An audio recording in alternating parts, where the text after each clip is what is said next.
Hey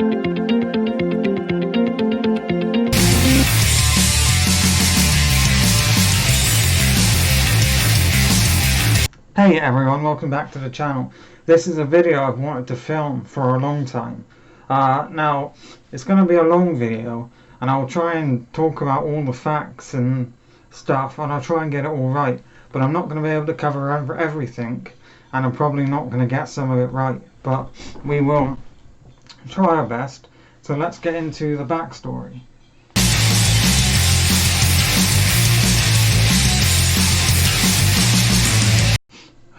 It's not so much like the backstory, well it is, but I'm going to talk about the cultural impact of this album, because it was massive. If you made a list of albums that created such a buzz and an impact when they were released, changed the music scene, this would either be first or second, easily. When this came out, it was incredibly controversial. So the lead single from this album was God Save the Queen. And the album, or the cover artwork for that single, had a picture of the Queen's face on it, which is a big no-no in the UK. You're not allowed to print. If I was going to sell a book, I couldn't have like the Queen's full portrait face on it, or something like that. So they had to cover up the eyes, and a lot of printing companies just outright refused to actually make the sleeve for it. And same with this album cover. A lot of printing companies went on strike because they didn't want to, because it says sex in it or something like that. It was just so, they just did not want to make it. You know, the older generation were absolutely astonished and outraged by this album. So much so that the Sex Pistols would tour under a pseudonym, a fake name. They had to hide themselves because of how controversial they had become. Sadly, this sort of, you know, all this energy and punk and massive hysteria would only culminate in one album and a few singles. And they had there's some like B-sides and extra bits found on, what is it called? The Rock and Roll Story, no. I've got it on thing then. There's another album that goes over their story a bit, but we won't focus on that one today, just this one. So yeah, they had to tour under a fake name. Printing companies outright refused to actually make this. And God Save the Queen was a #1 hit, but the British companies, I mean, it was banned by the BBC, but it was a #1 hit, but whoever controlled the British Billboard at the time moved it down and put another song at #1 because they didn't want God Save the Queen in #1. And I have to, you know, give props to Johnny Rotten. And Johnny Rotten himself, there's a video of him where he talks about in interviews how he was exposing and talking about Jimmy Savile and these horrible paedophiles in the 70s. Johnny Rotten was, you know, exposing them back then, but no one listened to him because, you know, this was very anti-establishment, and the whole sort of punk scene was still rather new. They weren't the first people to do punk music, but it was still really rather new. So yeah, he was trying to expose all these nasty people, and he was right, you know. I don't know where that come from, sorry. And Pink Floyd, the guys in this band, Johnny Rotten, Sid Vicious, and I'm sorry, I can't remember the other ones' names, but they hated Pink Floyd. They hated the status quo of music. Johnny Rotten would walk around with an "I Hate Pink Floyd" t-shirt on, and there's a line in, I think it's in the opening track, Holidays in the Sun, where he screams, "I hate long hair," which was a dig at Pink Floyd, because obviously the handsome Pink Floyd boys had those lovely lush hair, which come from like the Beatles days. A lot of punk music would trash Beatlemania and the Beatles sort of sound, which you can hear on albums like The Clash's London Calling, where some lyrics mention that Beatlemania is over. But yeah, it was very anti-establishment, and yeah, there's so much more I could talk about. Sid Vicious, unfortunately struggled with drug addiction. I'm not sure which drug it was, and unfortunately it would take his life. But he is an amazing musician. They were all amazing. But yeah, let's get into the look.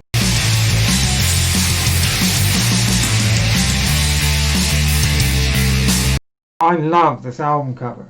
The pink on the yellow was such a brilliant idea. And it just goes straight into it. Never mind the Bollocks, here's the Sex Pistols. But it just stands out. The same as on the back with the pink and the yellow. Just amazing. The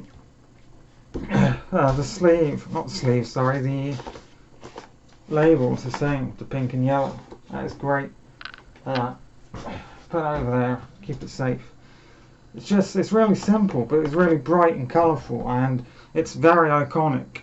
You know, if I had this hung up there in every video, you would still know that this is, you know, you'd know what it is. And I think that has been parodied a billion times. But as I said earlier, printing presses or printing companies, whatever they're called, did not want to make this album. They refused. There were strikes because you couldn't have sex in your name. The Sex Pistols. It was vulgar and brash, and for 1970s Britain, it was just, you can't do that. They were banned from the radio, banned from the BBC. It was crazy. And so let's get into the songs, the main bit. So a lot of bands that I love, like Linkin Park and Green Day, more so Green Day, The Clash, a lot of bands that I love contribute or will say that this was a huge inspiration for them. Billy Joel Armstrong and Mike Dint, both from Green Day, both cite this as a huge influence for Green Day. And it's not like, I don't know what does a zeitgeist mean? I want to say it's a I'm not sure, but they weren't the first to do this kind of sound, but they were the first to make it big in the UK doing this kind of sound. You know, you had the Ramones, who had been doing this sort of punk rock sound previously out of New York, but then, you know, this changed the British landscape, and it just sort of exploded onto the scene. So the album starts with, I want a holiday in the sun, I want to go to the New Sun, which is a great song, where the lyrics seem to be about the Berlin Wall and how people are going on holiday to see the Berlin Wall without taking into account, you know, the cost of human lives and how horrible it actually is. This was, you know, this came out in '75, so it was like the height of the Cold War. So obviously Johnny Rotten didn't like that at all. And then we have Bodies, which is probably, Bodies is the only anti-abortion song that I actually like. Bodies is it's anti-abortion, pro-life. I'm not going to get into that because that's a whole other can of worms, you know. That's just something else. Women should be allowed to, you know, decide for themselves. But anyway, no politics. But it's an amazing song, amazing guitar, amazing vocals from Johnny, and I love I think it's the bridge where it just goes and then it ends, but comes back in. Fuck this and fuck that. Fuck it all, fuck her, fucking Brad. It sounds so British and so brash and loud. I love to just turn the volume up and just blast that bit out on the song. It's brilliant. All of this album sounds incredibly British. And then it's not in the same order, so I'm just going to talk about the songs. So then we have, I'm not sure. So Problems is a great song where I love the chorus to it. Problem, the problem is you. It's a great song. Pretty Vacant. So Pretty Vacant is a pseudonym, but it's they wanted to say another word beginning with C, and they do in the song. They go pretty vacant, but the way they pronounce it, I can't say that word on YouTube because it'll get they might get blocked or whatever. They hate swearing. But there's a certain C word that they are trying to say when they sing Pretty Vacant, which is great. You got Liar, which is an amazing rocker of a song. The Liar is you. No Feelings, amazing. EMI, the closing track to the album, EMI Unlimited Edition. I think EMI had refused them or dropped them from their label. So the whole album ends with EMI goodbye, and there's a fart at the end of the song, because of course there is. New York is amazing. Of course, God Save the Queen, the fascist regime. Sorry, I got to stop. 17. You're only 17. You got a lot on the line. Frank, calm down. Amazing song again. I love the I'm Just a Lazy Sod as well. Well, this is like, it's such a good album.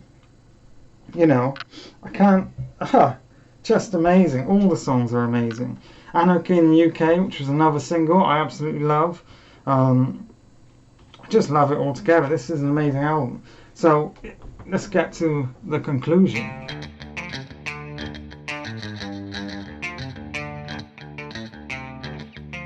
So when I